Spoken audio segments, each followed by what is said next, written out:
the Creator has masculine and feminine attributes, and that both are to be respected. For creation to manifest, there had to be the active, and there had to be that part that received the command and conceived and brought forth. And so the she part is the she that is inside of creation, that is evolving through creation, that is drawing us back to holy consciousness. And remember, let's go back for a moment to the Hebrew tradition. In the idea of the Jewish faith, the Shekinah was the guardian over the community, the guardian of the people, or the one that led the people, or looked over and looked after the people. Jesus, when he left the advocate, the Holy Spirit, was doing exactly the same thing.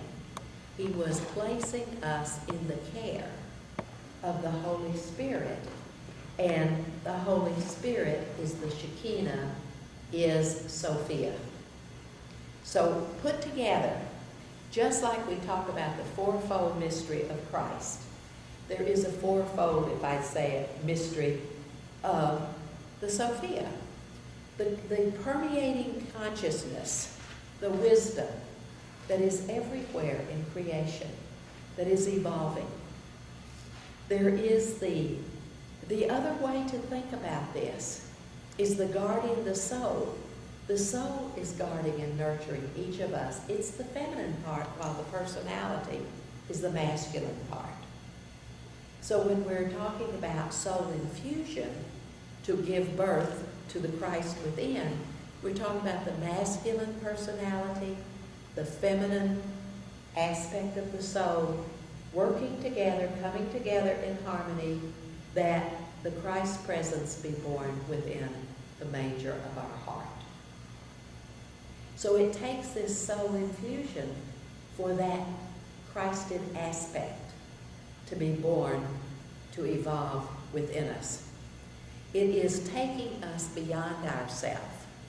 As the birth of the Christ is this newborn consciousness, it has to be evolved. It has to be watched over.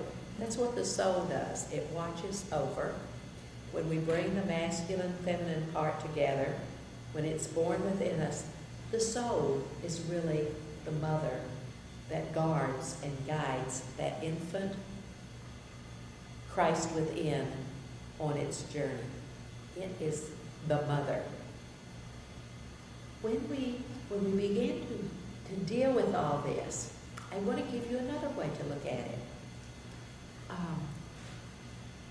In the writings, when we began to think about Master Jesus the Christ as the Logos was seen as the Word.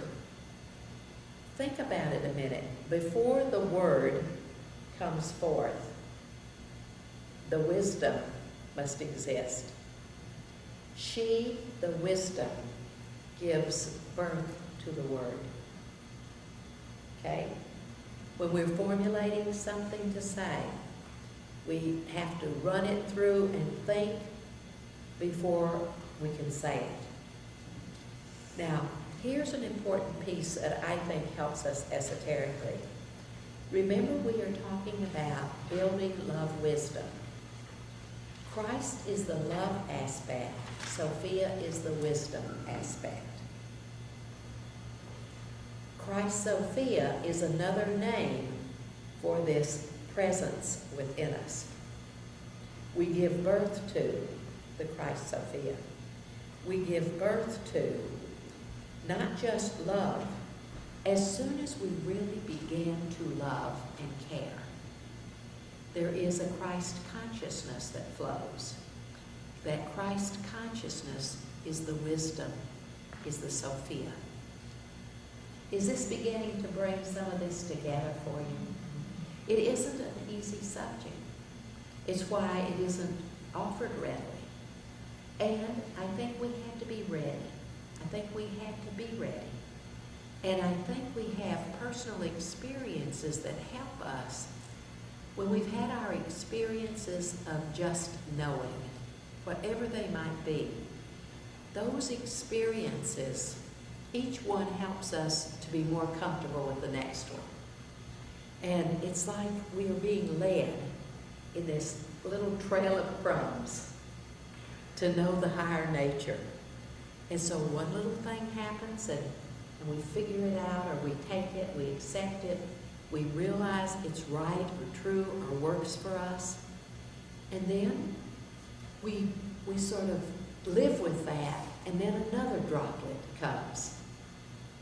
And then gradually we begin to see that some part of ourselves has been in touch for this long period of time. We've been led, cared for, guided, before we ever knew it was happening.